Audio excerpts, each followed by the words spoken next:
this march here because this is one of the most dangerous streets in the city.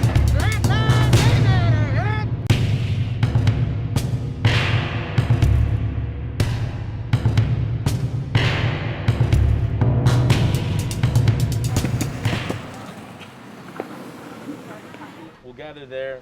There will be 3 speakers, land recognition, Gabe Black Elk will speak. Cool. Alicia Arline will speak. I'll say a few things about what's going on and how to keep safe, because when we hit Lindale, it'll get dicey. I mean, the bikers will be able to, what they're saying is that they're going to direct the flow of traffic instead of block traffic. Yeah. So we go up, we have blockage here too for safety. Yeah. But we go up to the next block and block that block, start turning the cars off to the side. And we do that every block so that the protesters are never walking into traffic. If we get 400 people, then that's the best case. Yeah. That's the minimum. That's the minimum. What are things that we should just be aware of medically, like moving forward, like just? Definitely the heat is the biggest thing. I mean, we treat more people with heat exhaustion than anything. If we're hooking the left there, or hooking the left down there, what is best? We're here, we pivot.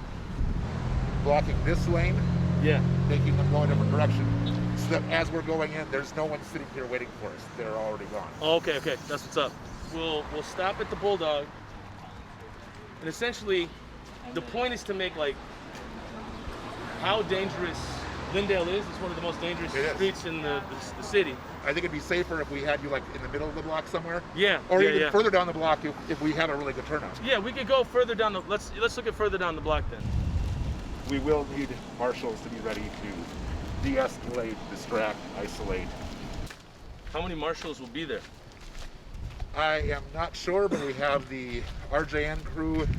I'd say I've got a handful of independent people coming outside of that. So the worst that you had was at the Kroll rally when a car actually touched somebody. Yeah, and he wasn't injured, fortunately. Yeah. But they moved at him to scare or harm him. In the heat, like what are things that we'll need going forward, like that you prefer we have, like Gatorade or water or just water? Water's better than water every time.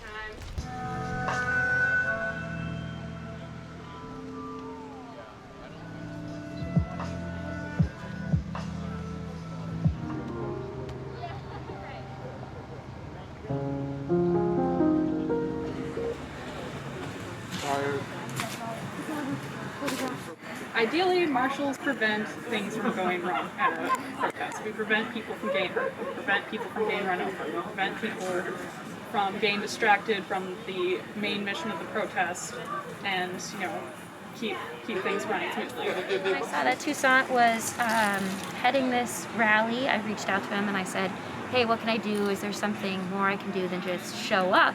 Yeah. And he put me in touch with Ted, who is one of the lead marshals, and suggested that I train to do the marshal thing starting today. So it's my first day, and I'm really excited.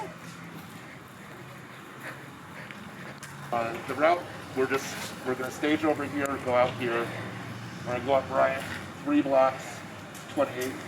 That's a one-way, for 2 blocks to Lindale. It might be good to have a lead towards the back to deal with stuff, if that's cool with you. Yep. Just put someone between them and the crowd, tag off, and ignore them. A lot of stuff like that. So that's planned. Oh no, I was trying to move the buses out of you guys' way. So There's a lot of ways that you can try to de-escalate the situation. You can, try to get them to just focus on you instead of on the protest. Yeah, I think we'll have about a half-hour worth of speakers, and then we'll get started with the march. Check 2, 3. Check. Protesting and inconveniencing power, rank, and privilege can come at a cost. It can cost you time. It can cost you energy. It can cost you your mind. And in some cases, like Summer, it cost their life. And so today, we're here to honor Summer, to honor the cause that they stood for, and to show Seattle that we stand with them and that we commemorate Summer's memory with this march today. I want to call up the first speaker from Twin Cities Coalition for Justice for Jamar, Jay Yates. I believe in a police-free future. And because I believe that Summer died because that future is still far away from us, and that Summer's life wouldn't have been taken if it weren't for police brutality. We have had a time without police, and we will have one again. I think that Summer and I actually have a lot in common. I think that we've both been doing this since the uprising began. I think that we both probably faced a lot of barriers in our lives that led us to protest. And so I just kind of want to call attention to like trans issues in this moment and just remind people that like those issues are key to liberating all of us. When you liberate trans people and you place them at the center of your movement, you are creating a space in which everyone can be liberated. Trans women are so essential to our struggle. Trans non-binary people are so essential to our struggle. And trans men are so essential to our struggle. I think that we just all need to do a better job of really bringing the most vulnerable of us inside and really bringing them inside to this movement, because we need all of us in order for this to succeed. The march that we're going to take is a very, very historical one. This is one that has not been done here. This is something that has not been done in this city. And I think a lot of people sit on Lake of the Isles or Demacaska, and they may think that they don't have anything to do with this, but they have a lot to do with this. That's what we're bringing to this neighborhood, accountability. As we go about this journey, we meet a lot of different people. We kind of, as we go on this awakening in this journey, we meet a lot of new people that we haven't met before. And organizing this, I'm meeting a lot of people from the marshals to the bikers to the medics to the interpreters. And one person I met in particular that I was extremely inspired and motivated by set up a massive march for Breonna Taylor. And I don't want to say anything more because Alicia's presence speaks for itself, but I want to bring up the next speaker, Alicia Arline. I wish I was not standing here. I wish I was in the comfort of my own home, accompanied by jazz and music and tea. But here I stand with all of you because I, like most, cannot be silent anymore. We are gathered here today to march and demand justice for the death of Summer Taylor. An ally, just like many of you, excited to be a part of something larger than themselves, than their wishes. Pink hair so vibrant and loud. They were described as an outgoing and loving individual. I would have loved to meet them. A life lost on July 5th of 2020 that no one wanted to see go. We appreciate everything you did for this movement, Summer. I thank all my allies. Though we still have danger amongst us, you are all still here fighting, and we could not do it without you.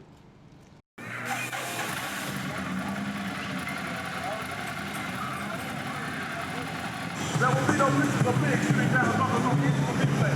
There will be no pictures of pigs shooting down brothers on the instant replay. There will be no pictures of Whitney Young being run out of Harlem on the rail with a brand new process. There will be no someone on the line. Prosecute the police. No justice. Prosecute the police. No justice. No peace. Prosecute the police. What do we want? Justice. When do we want it? Now. What do we want? Justice. When do we want it? Now. You can come down from those luxury condos and march with us. You can do it. Hey! Say what? Ain't no power like the power of people, 'cause the power of people don't stop. Say what? Ain't no power like the power of people, 'cause the power of people don't stop. We're going to be heading down Lyndale. We're going to try to take both sides of the street, which has never been done before. The march is coming up, so we're gearing up to get ready. What do we want? Justice. When do we want it? Now. What do we want? Justice. When do we want it? Now. What do we want? Justice. When do we want it? Now. Everybody in the back.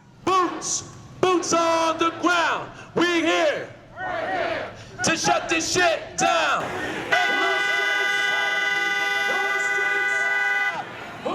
You don't have to sit there complacent at the French Meadow. You can get up now. You can get up now and get uncomfortable with these other white folks. Summer Taylor gave their life for this. You can give up your dinner.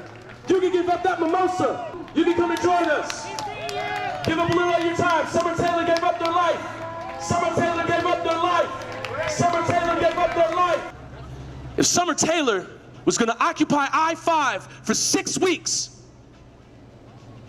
if they were going to occupy I-5 for 6 weeks, one of the most dangerous highways in Seattle, we could sure as shit come here and shut this down. Say their name. Summer Taylor. Say their name. Summer Taylor. Say their name. Summer Taylor. Great position, you all. Good job. We're outside the House. The President of City Council, Lisa Bender. I'm gonna have Nakima and Sam come up here and speak, but I wrote this for Lisa Bender. Today we stand in solidarity to question your disillusioned reality.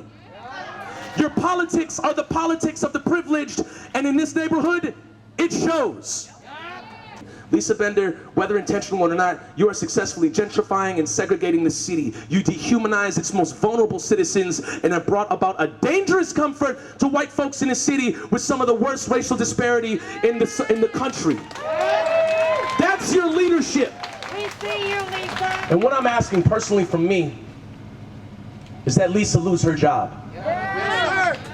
Summer gave up their life. Lisa can give up the chair. Yeah. This whole goddamn country was based on white supremacy. It is a country that was built on stolen lands with stolen hands. Yeah. And so this is a political and economic system that is corrupt to its core. What we see here is we see politicians that actually stand in between us and real power. The people here, like Nakima, myself, Michelle, other people involved in the movement, we've been warning these assholes that this city was going to burn. Did they care? No, because they didn't think it would happen to them. But we proved them wrong, and not only did we prove them wrong here in Minneapolis, we proved them wrong across the country and the world. We need Lisa Bender to hear that we want justice now, not the bullshit that she and the other city council members have been trying to bring forward.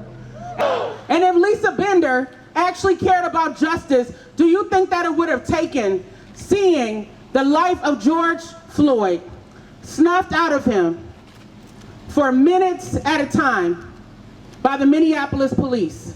Or do you think that when she learned about Terrence Franklin being executed in the basement of a home not too far from where we were, that she would have stood up then?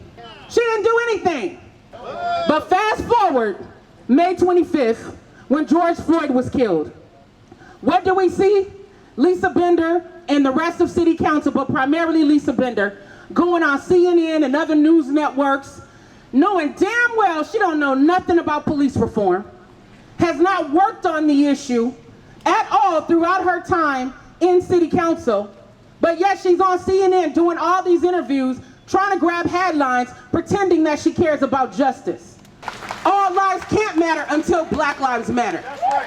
So again, we need to send Lisa Bender a message and the rest of her minions on City Council, because she has a little crew that she runs with who cannot think for themselves, who are putting forward things at a rapid pace, hoping we're not smart enough to pay attention.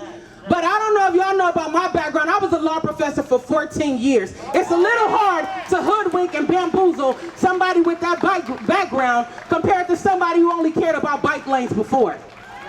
So we are asking you guys to step up to the plate and hold them accountable and ask the hard questions and get her ass out of office. Black Lives Matter. Hey, hey, ho, ho. Lisa Bender has got to go. Hey, hey, ho, ho. Whose streets? Our street. Whose streets? Our street. Whose streets? Our street. Whose streets? Our street. Whose streets? Our street. Whose streets? Our street. Whose streets? Our street. Whose streets? Our street. Whose streets? Our street. Whose streets? Our street. Whose streets? Our street. Smiling at this. You shut down one of the most dangerous streets in the city. You showed up to a white woman's house who's never had her house pulled up to. This has to be something that we invest our time, our energy, and our lives in. Because this is our city. This is your city. And you have an actual say in it. and you actually stood up for it today. With the trust that we instilled in each other to make this happen, I thank you all so much for it. And I really hope that y'all can really like congregate together from this, like build a community from this. It is our duty to fight for our freedom. It is our duty to fight for our freedom. It is our duty to win. It is our duty to win. We must love and support one another. We must love and support one another. We have nothing to lose but our chains. We have nothing to lose but our chains. We have nothing to lose but our chains. We have nothing to lose but our chains. We have nothing to lose but our chains. We have nothing to lose but our chains. All power to the people. All power to the people.